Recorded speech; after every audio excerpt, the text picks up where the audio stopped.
Assalamualaikum warahmatullahi wabarakatuh. Kami dari kelompok 7, yaitu kelompok organ visceral, izin mempresentasikan tentang hasil diskusi dari kelompok kami. Sebelumnya, izin memperkenalkan anggota kelompok kami. Yang pertama itu ada saya sendiri, Septiwati Maulana. Lalu selanjutnya ada Jeza Atala. Dan selanjutnya ada Anissa Zahra Hairani. Dan yang terakhir ada Muslimah Zayat. Untuk materi selanjutnya, saya serahkan kepada rekan saya, Jeza Atala. Alat reproduksi wanita. Sistem atau alat reproduksi wanita menjadi organ penting yang perlu diketahui dan dijaga kesehatannya. Alat reproduksi pada wanita tidak hanya sebatas vagina atau rahim saja loh. Pada sistem reproduksi wanita terdapat uterine fundus, embrio, fallopian tube, ovari, endometrium, perimetrium, cervix, vagina, cervical canal, myometrium, fimbriae, ovarian ligamen, dan uterus. Nah, apa saja sih organ atau alat reproduksi wanita? Pada dasarnya, sistem reproduksi wanita terbagi menjadi dua, yaitu bagian luar dan dalam. Berikut adalah penjelasannya. Fungsi dari alat atau organ reproduksi wanita bagian luar atau alat kelamin adalah sebagai jalur masuk sperma serta melindungi alat reproduksi bagian dalam dari infeksi. Berikut adalah bagian-bagian dari alat reproduksi wanita bagian luar. Pertama adalah bia majora. Anda juga bisa menyebut salah satu organ reproduksi wanita ini sebagai bibir besar karena fungsinya melindungi organ luar lainnya. Pada masa puber, area kulit di labia majora akan tumbuh bulu atau rambut yang juga mengandung kelenjar penghasil minyak. Kedua adalah labia minora. Labia minora atau bibir kecil merupakan alat reproduksi wanita yang mempunyai berbagai ukuran. Letaknya tepat di dalam labia majora, mengelilingi bukaan ke vagina dan uretra, saluran pembawa urin. Kulitnya sangat halus, mudah teriritasi, dan bengkak. 3. Ada kelenjar Bartholin. Kelenjar ini berada di setiap sisi sebelah lubang vagina dan bisa mengeluarkan sekresi cairan lendir untuk melumasi area misfi. Keempat, ada klitoris. Organ reproduksi wanita yang satu ini merupakan tonjolan kecil dan sensitif. Klitoris ditutupi oleh lipatan kulit disebut sebagai preputium, mirip dengan kulup di ujung penis. Perlu diketahui pula bahwa klitoris sensitif terhadap rangsangan dan menjadi area ereksi. Oleh karena itu, klitoris kerap menjadi salah satu titik rangsang wanita saat berhubungan intim. Setelah membahas bagian luar, sekarang Anda perlu tahu apa saja organ reproduksi wanita bagian dalam. Pertama ada vagina. Vagina adalah saluran yang menghubungkan serviks, bagian bawah rahim, dengan bagian luar tubuh. Letaknya di dalam tubuh, belakang kantung kemih, lebih rendah dari rahim. Fungsi vagina sebagai alat reproduksi wanita adalah menjadi jalan keluar darah saat menstruasi, jalan lahir bayi, serta jalan masuk sperma menuju rahim. Kedua ada ovarium. Ovarium atau indung telur berada di sisi kanan dan kiri rongga pangkul yang bersebelahan dengan bagian rahim atas. Alat atau organ reproduksi wanita yang satu ini bertanggung jawab untuk memproduksi hormon seperti estrogen, progesteron, dan ovum atau yang biasa disebut sel telur. 3. Ada tuba falopi. Tuba falopi atau oviduk memiliki bentuk seperti saluran bercorong yang masing-masing membentang dari ujung kanan dan kiri pada rahim atas ke ujung ovarium. Organ reproduksi yang satu ini mempunyai fungsi untuk mengangkut ovum dan membawanya ke dalam infundibulum atau bagian ujung tuba falopi menuju rahim.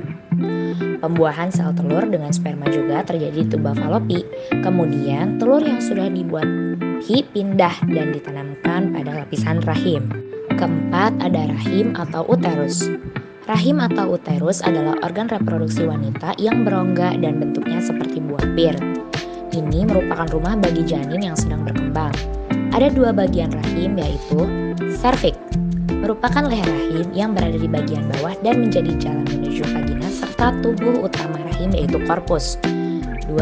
Corpus, area fleksibel karena bisa mengembang sesuai perkembangan bayi. Ini juga merupakan saluran untuk darah menstruasi dan sperma. Selain itu, rahim menyongkong embrio selama tahap perkembangan awal. Otot-otot di dinding rahim berkontraksi persalinan normal untuk mendorong janin melewati jalan lahir. kelima ada leher rahim atau serviks. Leher rahim atau serviks adalah organ berbentuk silinder atau tabung yang menghubungkan vagina dengan rahim.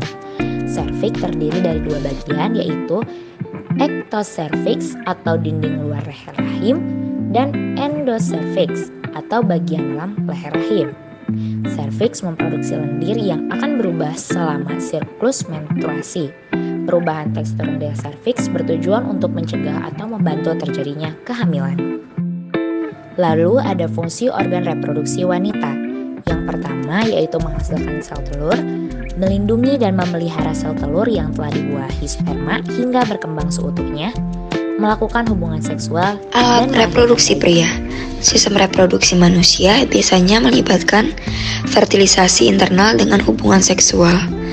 Dalam proses ini, laki-laki memasukkan penis ke dalam vagina dan berejakulasi semen yang mengandung sperma. Sebagian kecil dari sperma melewati leher rahim ke dalam rahim, kemudian ke saluran telur untuk pembuahan ovum. Sistem reproduksi pria terdiri dari organ-organ yang berfungsi untuk mendukung kelangsungan reproduksi seksual.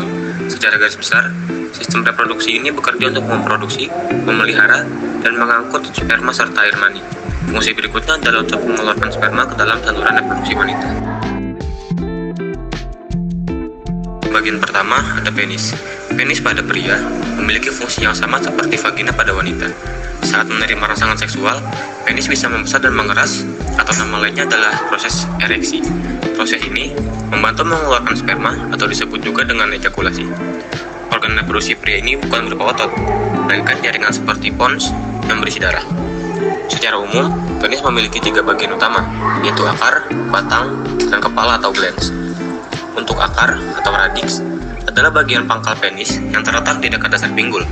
Akar penis memiliki 3 jaringan ereksi dan 2 otot, yaitu ischiocavernosus dan bulbus spongiosus. Lalu yang kedua ada batang atau korpus.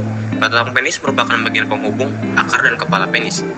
Korpus terdiri dari 3 silinder jaringan ereksi, yakni 2 buah corpora cavernosa dan sebuah corpus spongiosum. Lalu yang terakhir ada kepala atau glans. Kepala adalah bagian ujung penis dengan bentuk mengerucut yang terdapat lubang saluran ureter. Saluran ini mendukung fungsi penis sebagai tempat keluar urin dan air mani. Yang kedua ada testis. Fungsi testis sebagai alat reproduksi pria adalah menghasilkan dan menyimpan sperma. Tak hanya itu, testis juga berfungsi untuk memproduksi hormon testosteron. Bagian sistem reproduksi pria lainnya yang terhubung langsung dengan testis diantaranya sebagai berikut. Yang pertama itu ada epididymis, yang kedua ada vas deferens, dan yang ketiga ada skrotum. Skrotum merupakan kantong kulit yang menggantung di belakang penis. Organ ini berfungsi untuk membungkus testis dan mengontrol suhu testis. Yang keempat ada kelenjar prostat. Kelenjar prostat terletak di bawah kandung kemih dan mengelilingi saluran kemih atau uretra, yakni saluran tempat keluarnya urin dan sperma dari dalam tubuh.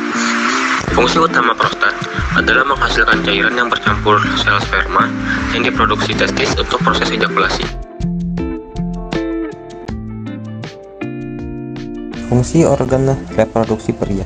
Secara garis besar, sistem reproduksi ini bekerja untuk memproduksi, memelihara, dan mengangkut sperma serta air mani. Fungsi berikutnya adalah untuk mengeluarkan sperma ke dalam saluran reproduksi wanita. Sistem reproduksi juga menjalankan fungsi untuk memproduksi dan mengeluarkan hormon seks pria. Alat reproduksi pria terdiri dari beberapa bagian, terutama organ eksternal dan internal.